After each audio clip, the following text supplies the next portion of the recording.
अब आज की जो शिकस्त हुई है पाकिस्तान को इंग्लैंड के ख़िलाफ़, अब इसकी ज़िम्मेदारी रमीज़ राजा साहब लेंगे, जिनका ये कहना था कि पाकिस्तान में विकेटें अच्छी नहीं बन पा रही हैं, या चेयरमैन सिलेक्शन मोहम्मद वसीम साहब लेंगे, जिनका ये कहना था कि बहुत बैलेंस स्क्वाड उन्होंने इस टेस्ट सीरीज़ के लिए सेलेक्ट किया है, या कप्तान बाबर आजम साहब लेना चाहेंगे, जिनका मानना ये है कि बहुत सारी पॉजिटिव लेके जा रहे हैं हम कराची मैच खेलने के लिए इस मैच के बाद, या फिर शकील मुश्ताक साहब हेड कोच लेंगे, जिनका ये कहना है कि कोच एतमाद और यकीन देखता है, आवाम सिर्फ विकेटें और जीत देखते हैं, या फिर बकौल चौधरी शुजात के रोटी छोटी खाओ ते मट्टी पाओ की पॉलिसी बना के फिर आगे की तरफ हम देखना शुरू कर देंगे। अस्सलाम वालेकुम दोस्तों, आप देख रहे हैं लाइन स्पोर्ट्स। चले जी, एक और शिकस्त मुकद्दर बनी पाकिस्तान की। आज इंग्लैंड के ख़िलाफ़ दूसरा टेस्ट मैच भी हार गए, ये सीरीज़ भी हम हार चुके हैं। अब आगे देखते हैं अब जो रह गया कराची टेस्ट मैच किस तरह की हम परफॉर्मेंस देते हैं। बात करें आज टेस्ट मैच के हवाले से तो शायद कुछ बचा नहीं है बात करने के लिए, जिस तरह की हमारी टीम ने आज परफॉर्मेंस दी है, और एक नाकाबिल यकीन एक दफ़ा फिर पाकिस्तान की टेस्ट को नुकसान पहुंचाया है। और जिस तरह की परफॉर्मेंस तवक्को की जा रही थी एज़ इट इज़ वैसे ही दी है। जी हाँ, बिल्कुल मैं वही बात कर रहा हूँ। जिस तरह से हम क्लब्स करते हुए आए इस पूरी सीरीज़ में, एक दफ़ा फिर ये भी हम स्कोर नहीं कर सके, और एक अच्छा चांस था यहाँ पर भी, हमको 2 दिन का गेम बाकी था और उसके बावजूद भी हम सर्वाइव नहीं कर सकी हमारी बैटिंग एक दफ़ा फिर, और हमने हथियार डाल दिए और एक जीत दे दी इंग्लैंड को एक दफ़ा फिर। 26 रन से कामयाब हो चुका है इंग्लैंड ये मैच जीत के, और अब 2-0 की बरतरी लेके इस डिसाइडिव सीरीज़ में इंग्लैंड अब आगे निकल चुका है। और एक दफ़ा फिर हम उसी को बातें करना शुरू हो गए कि जी हमने बहुत कुछ हासिल किया है इस परफॉर्मेंस से, और इब्रार अहमद की बड़ी अच्छी परफॉर्मेंस रही है इस मैच में, और काफ़ी अच्छे पॉजिटिव साइंस हैं हमारी आगे की क्रिकेट के लिए। भाई सबसे पहली बात तो ये है कि ये मैच पाकिस्तान इंग्लैंड के ख़िलाफ़ तो था ही नहीं, ये असल मैच अगर कहा जाए तो इब्रार अहमद वर्सेस इंग्लैंड था। बाकी 10 खिलाड़ी थे, मालूम नहीं वो किस लिए इस टीम में शामिल थे। एक एज फैक्टर बन के हमारे सामने आया, तो जाओ यहाँ तक ये मैच पहुँच भी गया, नहीं तो शायद इसमें भी हमारा वही बुरा असर करना था इंग्लैंड ने, जो पहले टेस्ट मैच में इंग्लैंड ने हमारा किया था। नहीं तो जिस तरह की परफॉर्मेंस इब्रार अहमद ने तना दी है इस मैच में, वो शानदार रही है। 2 रनआउट भी उसी ने किए, बाकी 11 विकेटें भी वो इस टेस्ट मैच में लेने में कामयाब रहा। बैटिंग में भी एक अच्छी इनिंग खेल के वो यहाँ तक शायद दे भी गया स्कोर, नहीं तो इस मैच में रखा कुछ नहीं था। बहुत मायूस किया पाकिस्तान ने आज एक दफ़ा फिर तमाम शायकीन क्रिकेट को, जिस तरह की आज परफॉर्मेंस दी है। अब फिर वही बात शुरू हो जाएगी, पर्दा डालने की कोशिश करेंगे कि सऊद शकील का आउट टर्निंग पॉइंट बना।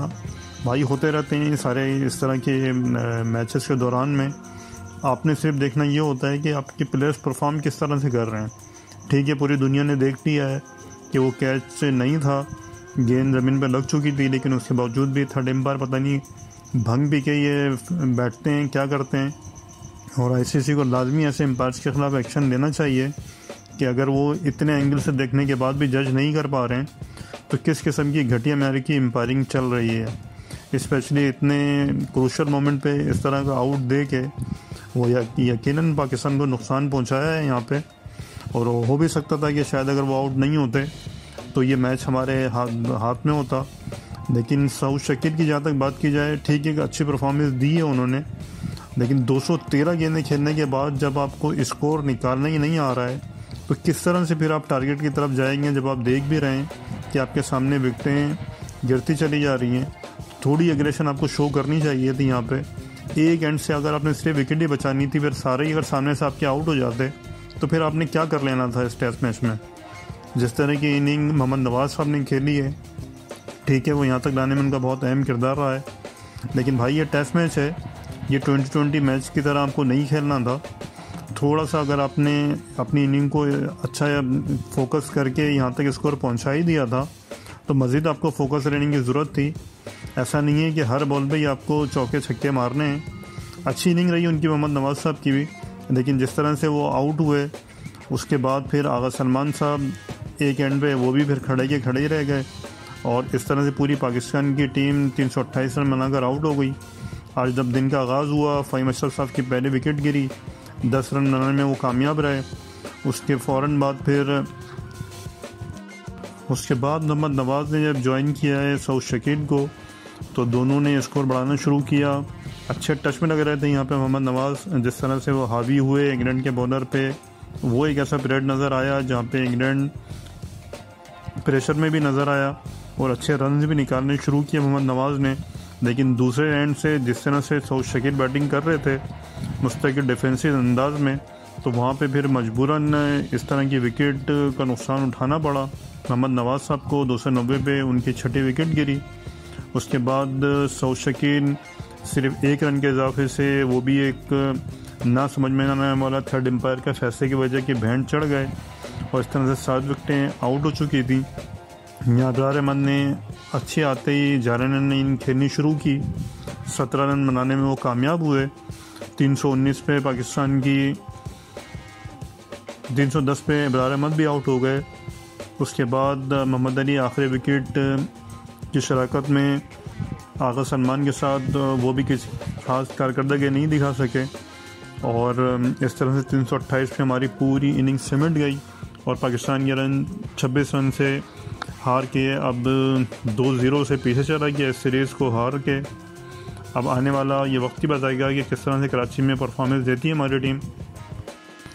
भाई बात सीधी सी है, अगर इस तरह की सिलेक्शन से आप टेस्ट मैच खेलने के लिए जाएंगे तो फिर इस तरह के रिज़ल्ट भी हमको बर्दाश्त करने पड़ेंगे। टोटल 4 स्पेशलिस्ट बैट्समैन से हम ये टेस्ट मैच खेलने के लिए गए। 2 ऑलराउंडर हमने रख लिए, फ़हीम अशरफ, मोहम्मद नवाज़।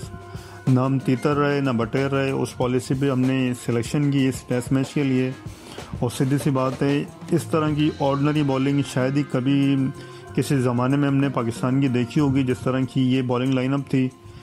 ठीक है हमारे फास्ट बॉलर अनफिट हैं, लेकिन क्यों हमारे पास बैकअप नहीं है इसका सवाल किसी के पास नहीं है। और अगर इस तरह के डोमेस्टिक में हमारे पास कोई फास्ट बॉलर ही अवेलेबल नहीं है, बहुत बड़ा लम्हा फ़िक्रिया है पाकिस्तान क्रिकेट के लिए कि हमारे पास फास्ट बॉलर ही अवेलेबल नहीं है। तो इसका मतलब यही हुआ कि जो भी अवेलेबल फास्ट बॉलर हैं उसी को हमने सारे फॉर्मेट के लिए रखा हुआ है और बिल्कुल गधा बना के बस उनको शामिल किया जाता है टीम के अंदर।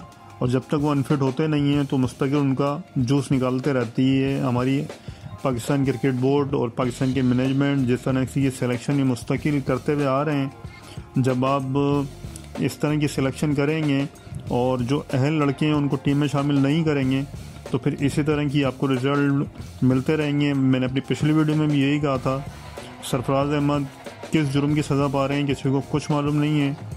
शान मसूद से क्या इनकी दुश्मनी चल रही है किसी को कुछ मालूम नहीं है।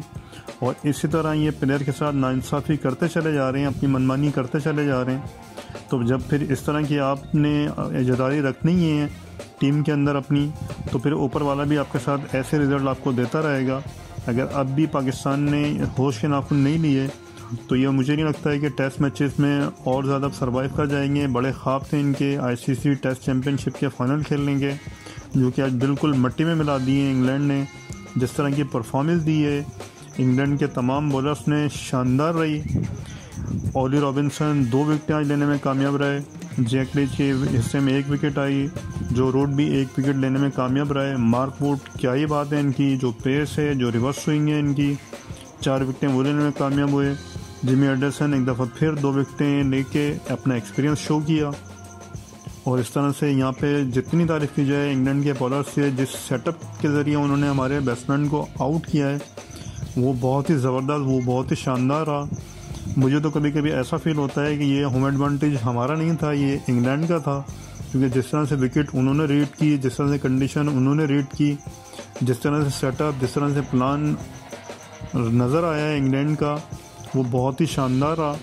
यहाँ पे बाबर आजम की कप्तानी में और इंग्लैंड के कप्तान बेन स्टोक, ज़मीन आसमान का फ़र्क साफ नज़र आ रहा है दोनों की कप्तानीशिप में, दोनों की लीडरशिप में। जिस तरह के डिसीजन ले रहे हैं बेन स्टोक और जिस तरह के डिसीजन ले रहे हैं बाबर आजम साहब, जहाँ 2 फास्ट बॉलर से जाती है इंग्लैंड की टीम, हम अपने 3 फास्ट बॉलर ले जाते हैं, जहाँ 2 स्पिनर से जाती है। इंग्लैंड की टीम अपने 3 स्पिनर से चले जाते हैं और किसी किस्म की कोई इनकी हिकमत अमली बिल्कुल भी नज़र नहीं आ रही है कि किस तरह से इन्होंने खेलना है अगेंस्ट इंग्लैंड के, और बिल्कुल आउट क्लास करके रख दिया इंग्लैंड ने आज इस मैच में भी पाकिस्तान को। और यहाँ पे बात करते हैं रमीज़ राजा साहब की, जो T20 के प्लेयर लेकर आए हैं, तो आज आपने इस मैच में T20 के प्लेयर डाल के अब आपने क्या साबित कर दिया भाई। वो इंग्लैंड के अगर प्लेयर लेकर आए हैं वो सिस्टम से निकले हुए प्लेयर हैं, फर्स्ट क्लास खेल के निकले हैं, हर तरह की क्रिकेट वो खेल के निकले हैं। आपकी तरह आधा तीतर आधे बटेर नहीं है वो। जब तक हम अपनी सिलेक्शन को नहीं करेंगे बेहतर, इस टेस्ट टीम को उठाना इंतहाई मुश्किल है। जब तक आप ईमानदारी से सिलेक्शन में फैसले करेंगे तभी आपको अच्छे रिजल्ट भी मिल सकते हैं, नहीं तो हमारी क्रिकेट ऐसे ही चलती रहेगी, ऐसे खून देखने वाले जलाते रहेंगे अपना। और ये बस ये आगे की पॉलिसी नमक पानी हमको दे के बस इसी तरह से हमको और कोई काम नहीं है उनको इसके अलावा कि इस तरह की बातें करके और ये ना देने वाली परफॉर्मेंस दे के लोगों को डिसहार्ट करते हैं, फैंस को डिसहार्ट करते हैं। तो ये बिल्कुल भी अच्छा नहीं है पाकिस्तान क्रिकेट के लिए। चलो जी, अगले आखिरी टेस्ट मैच में देखते हैं अब क्या किस कॉम्बिनेशन के साथ पाकिस्तान की टीम जाती है, ये तो आने वाला वक्त ही बताएगा। उम्मीद है आज आपको ये वीडियो पसंद नहीं होगी। प्लीज़ चैनल को लाइक कीजिए, शेयर कीजिए, सब्सक्राइब ज़रूर कीजिए।